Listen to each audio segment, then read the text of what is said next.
গাড়িতে হামলা ও ভাঙচুরের ঘটনায় জড়িতদের বিরুদ্ধে হত্যা চেষ্টা মামলা করার ঘোষণা দিয়েছেন কুষ্টিয়া ৩ আসনের সংসদ সদস্য মুফতি আমির হামজা। শনিবার রাতে নিজের ফেসবুক আইডিতে পোস্ট করা এক ভিডিওতে তিনি এই কথা জানান। আমির হামজা বলেন, হামলাকারীদের সবাইকে আমি চিনি না, তবে গণ অধিকারের জেলা সেক্রেটারি আব্দুল খালেক, জহুরুল ও তৌকিরের নামে আমি হত্যা চেষ্টা মামলা করব।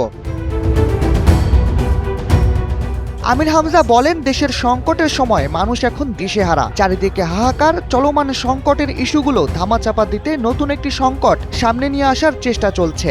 আমরা যারা ইসলামী রাজনীতি করি প্রাণের ভয় ছেড়েই করি, সুতরাং আমাদের হামলা মামলার ভয় দেখিয়ে লাভ নেই। হামলাকারীদের বিরুদ্ধে হুঁশিয়ারি উচ্চারণ করে তিনি বলেন, যারা দেশকে অস্থিতিশীল করার চেষ্টা করছেন তাদের পরিণতি ভালো হবে না।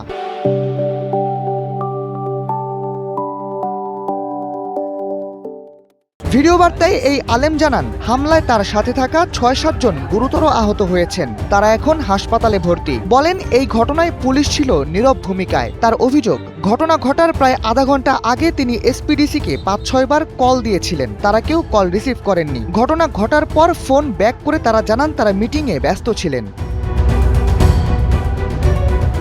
আমির হামজা বলেন, আমি এই মামলার ভার প্রশাসনের কাছে দেব। যারা এসব ঘটনার পেছনে ইন্ধন দিচ্ছেন তারা সাবধান হয়ে যান। দেশের ক্রাইসিসকে ধামাচাপা দেওয়ার চেষ্টা করা হচ্ছে। আদর্শের মোকাবেলা আদর্শ দিয়ে করুন।